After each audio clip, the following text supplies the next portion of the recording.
I have spent my working career on the trading floor. I like the excitement and the energy.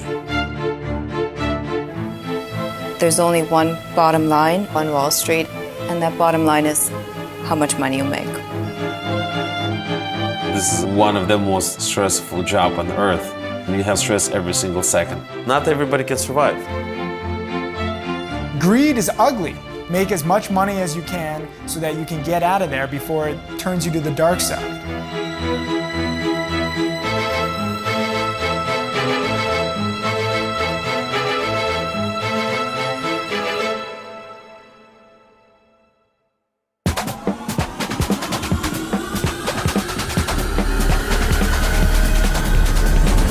Boom. Take it. 50 bucks. Come on, take it out. Ah, 2 cents. Someone came. There we go. Boom. And I'm out. That was close. I made 20 bucks. It's been 19 minutes since the market has opened. So far, I've made $715 for the day. My best day, I made just around $350,000. I remember just sitting in my room for quite a while, just digesting it to make sure that this was real. My worst day was down 180,000. Hello? Yeah, that sounds good. Tonight I'm throwing a big ass rooftop party. You know, I invited about 100 people. We'll see how many people actually show up. Hopefully it turns into a Girls Gone Wild video. Here it goes. Now it's fading a little bit. I'm kind of long biased on this stock all day today. I'm gonna buy it on weakness because I think others will buy it on weakness. So, since that's a self-fulfilling prophecy, others are buying it on weakness, I'm buying it on weakness, it'll bounce a lot. I'm expecting big things today. You know, maybe not a $100,000 day, but we'll get up to 10 or 20,000.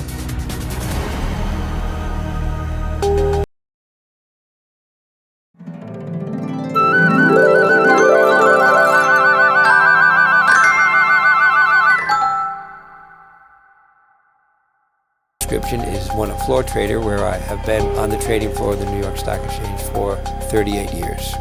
I never thought when I was 29 years old that I'd still be there when I was 66. The stock market or the stock exchange is a giant auction market where buyers and sellers meet. Companies sell stock to raise capital so they can grow and expand their businesses. The stocks themselves are literally pieces of paper that represent ownership in those companies. And the companies sell the stock to the public to raise the money to run their businesses. And the stocks will go up and down as a direct reflection on a company's ability to, in fact, put that capital to good use. There are many facets of the stock exchange that I think are extremely important to the investing public. Number one is visibility. There is the tape, which we take for granted, which basically records every transaction that's taking place on the trading floor. And that tape that you see in California or in New York is the same tape that you would see in Hong Kong or Auckland, New Zealand. So transparency, I think, is key to investor confidence. You might not like the price, but you can see the price.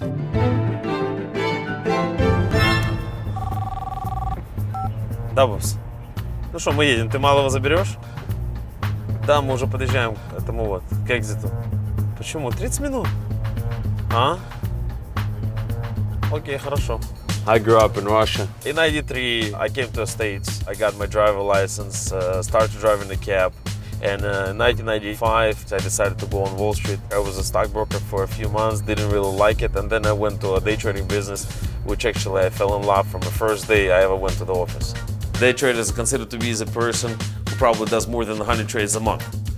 We probably doing 500 to 1,000 trades a day. So we consider ourselves as a professional day traders, and there's maybe 10,000 people like we are. I always know when to get in, I always know when to get out. I think personally a lot of people cannot succeed in this business because just they're not disciplined enough.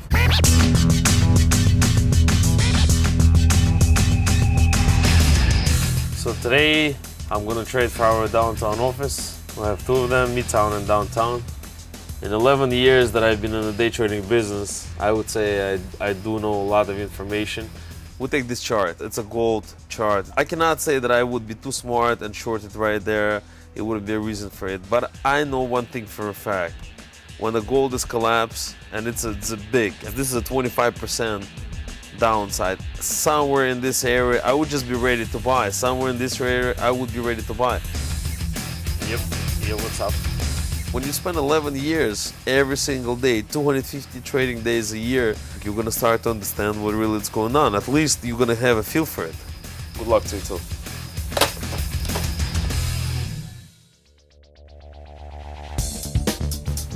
So I'm kind of in between appointments and I'm going to see a financial astrologer. I have no clue what to expect and I'm a little bit skeptical. Hi, Sandy. How you doing? I'm glad you. Hey, glad you made it. Come on inside.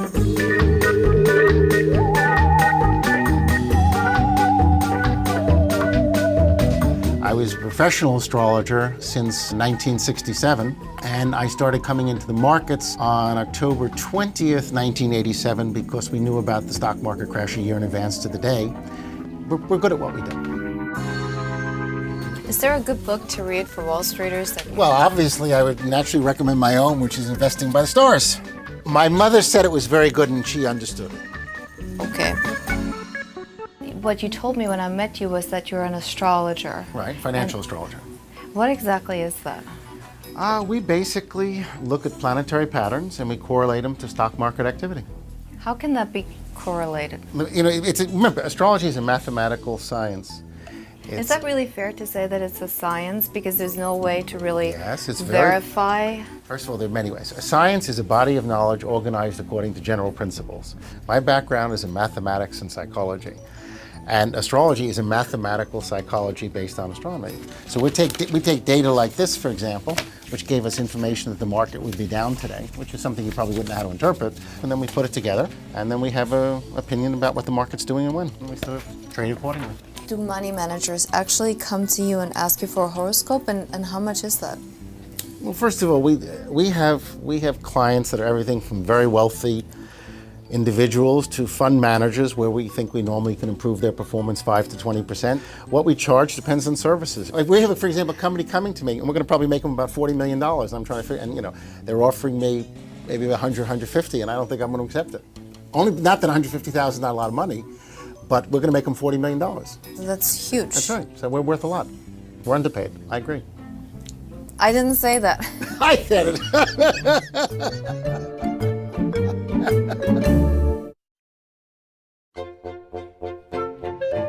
Dead cat bounce. It sounds gross, but what it refers to is if a stock is sold off really sharply and then has a little bit of a bounce back up. As in, hey, don't buy into that dead cat bounce or you're going to end up as roadkill.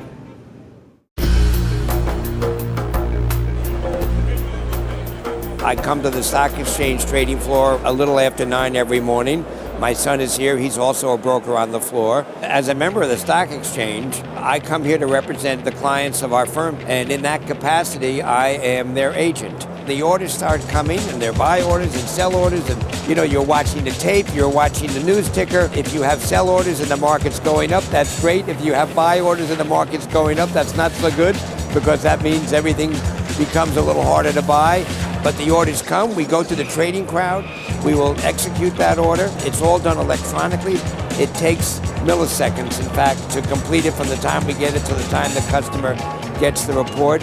And then, of course, you just keep moving, and hopefully you're going to be busy all day, and you really don't have time to think.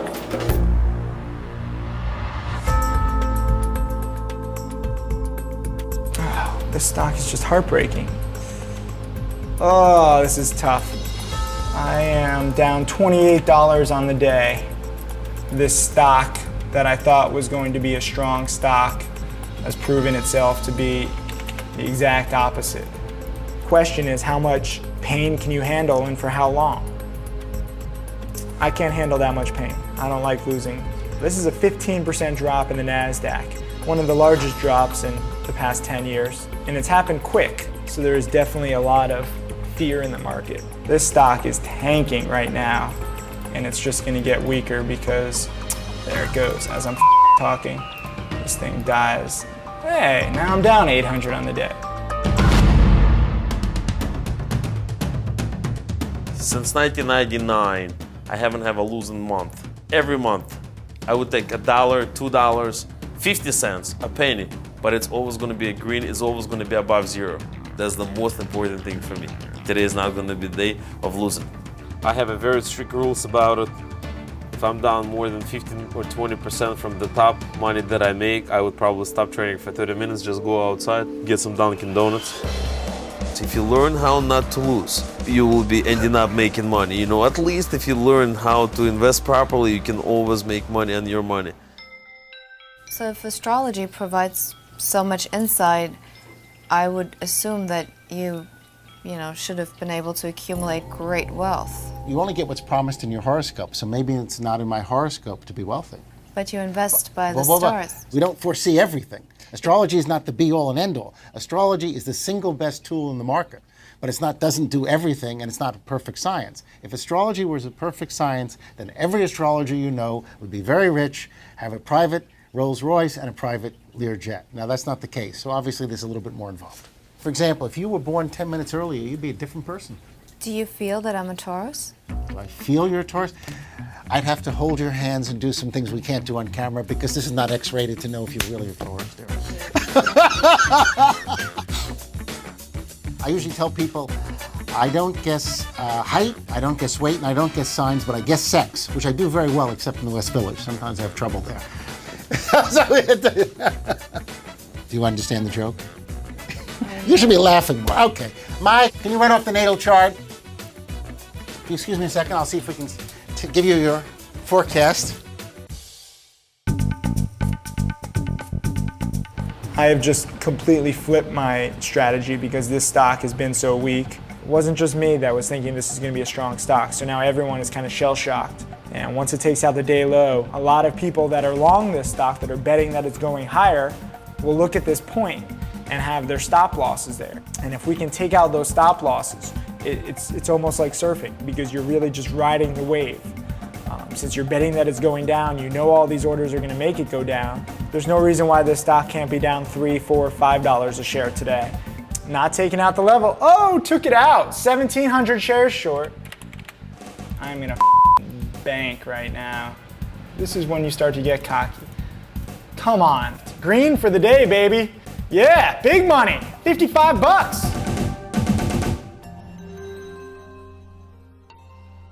I have to say I'm much more comfortable with astrology in the personal realm rather than, predicting the markets with it. Okay, well, I'll tell you what. Do something else. You can ask anything you like. I'll give you one question. You know how you get 3 wishes? I won't give you the 3 wishes. Oh, yeah. But I'll ask you one question, anything you want to know about anything.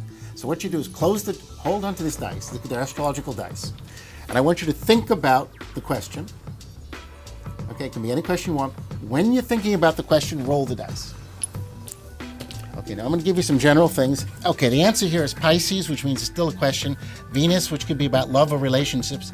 And 9th out of distance. It is relationship related. You want to be a little more specific, so I can give you a more specific answer? No, I'm embarrassed. Don't be embarrassed. We all have questions. I'm just curious if it's going to work out. Be idealistic about it and don't aim low. Don't aim low? Don't aim low. Just let your imagination be your guide and aim very high. Yes, I'm single. And I'm going out with, prospects. Mike, I need an astrocartography report for this charming lady. Oh, how lovely. Just so you know, you have Sagittarius rising in the galactic center, and you also have Moon in Virgo. But that's all superficial. I'm just wondering, is there going to be a real substantial Well, that's up relationship? to you. Remember, the stars impel, they do not compel. They just give you opportunities. It doesn't mean you don't take advantage of it. Oh, I'm certainly the type who takes advantage of opportunities. That's about it. I don't see more in the relationship in 2005, but you can be changing careers with 2006, you mean? He did 2005 here. I'm sorry. Why? Well, actually, we'll have to. Mike! Whoop. Mike! Why'd we do this for 2005? Just give me 2007, please. Well, same thing.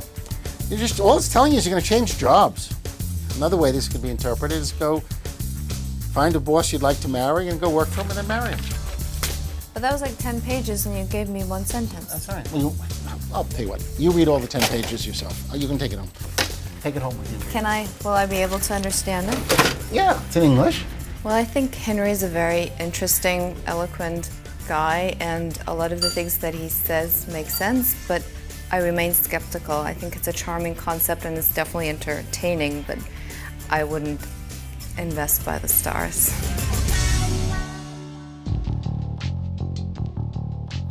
You little bitch of a stock. Now at 2:52 p.m., with an hour to go, I'm down 3,600 on the day. My dream stock for the day is just proven completely worthless. Right here you can see in the afternoon it cracked the day's low at 91.20, went straight to 90.20. So this was a nice little short here, which I got some of. But I still thought the stock was going lower, and right here, this little bump up is where I just got I went short right around here. A little too soon because I covered right here, and this was a $4,000 loss. This is why trading is so tough. I was completely right on the price, but I couldn't handle the pain. I had a $500,000 position, which was a much bigger position than I wanted to take. I just averaged up wrong. And now the stock is acting perfectly. Would have been about a $10,000 profit right now, had I had the balls to hold. Oh, I did today.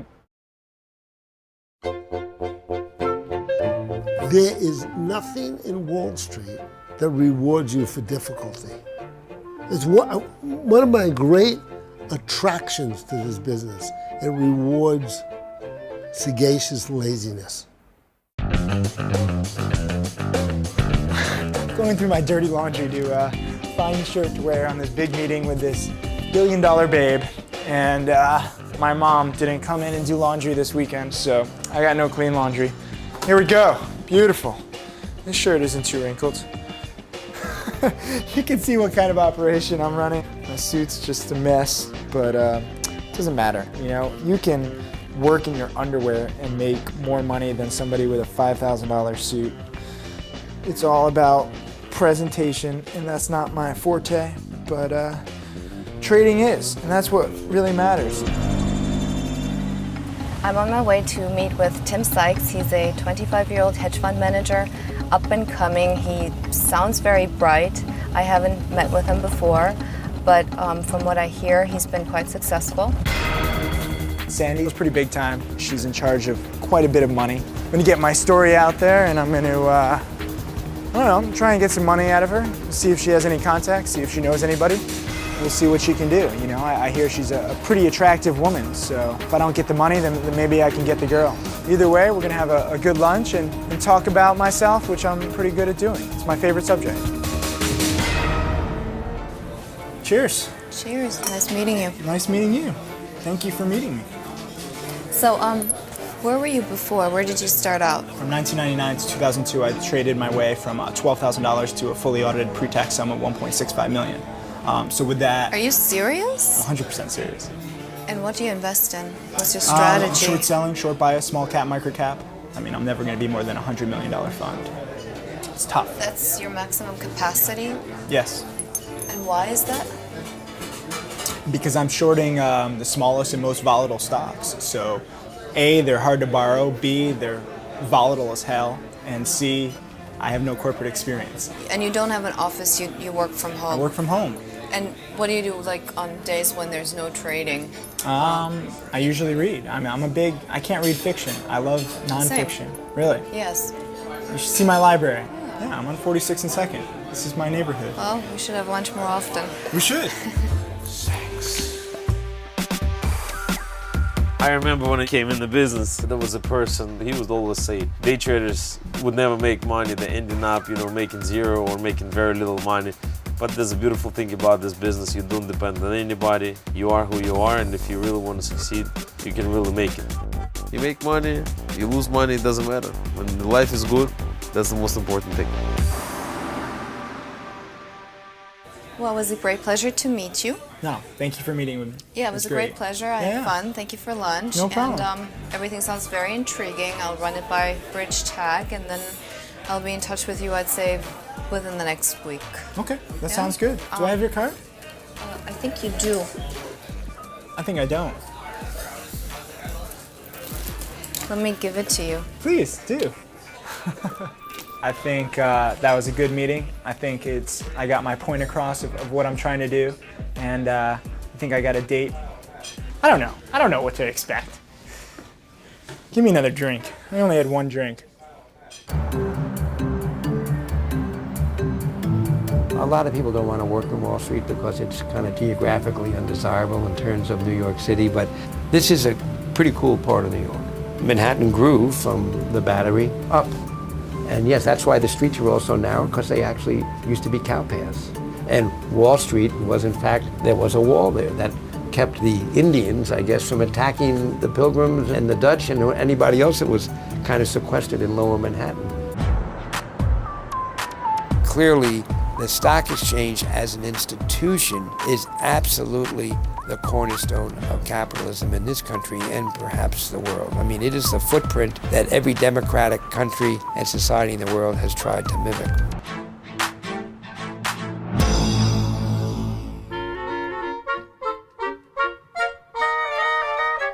Party on the rooftop! Yeah, 46 and second. Let's go to the roof. The roof. There's 5 girls in the bathroom? That's kind of cool. They locked it. What's up? How's it going? How are you? Take off your shirt. You know, I'm really the only one making money of any of my friends, so I feel it's my duty to be the godfather of throwing parties for everybody, or else no one would go out. Not everybody on Wall Street makes a lot of money. Disagree. I'm already making more money than every single person here right now. Almost. And with the exception of Tim. Right. I mean, for Christ's sake. Yo, what's up, buddy? 99% of the best stories I have are with Tim. Typical freshman year story, you know, everybody's cramped up in a tight building, and I just happened to get in a room with this crazy Jewish kid, Tim, who made $500,000 in 1 week. The crowning moment after we made all this money, he's like, let's take the whole dorm out to dinner. So I'm like, are you serious? He's like, yeah, we're going to round up everybody. We're taking them all out to dinner. So here we are, this hodgepodge mess of kids, rolling into a super nice restaurant in Boston. And Tim's like, I got everything. Don't worry about it. Tim has a lot of potential. I hate to use the word boy wonder because he's not really a boy, but I could see his brilliance right away. We took a poll and we decided who wants to date Tim. Wow. I know he's going places. I just heard he was great in bed. Thanks for coming to my party. Well, when I was like 8 years old, I wanted to come to the States. I can't really say that I was dreaming of Wall Street when I was 8.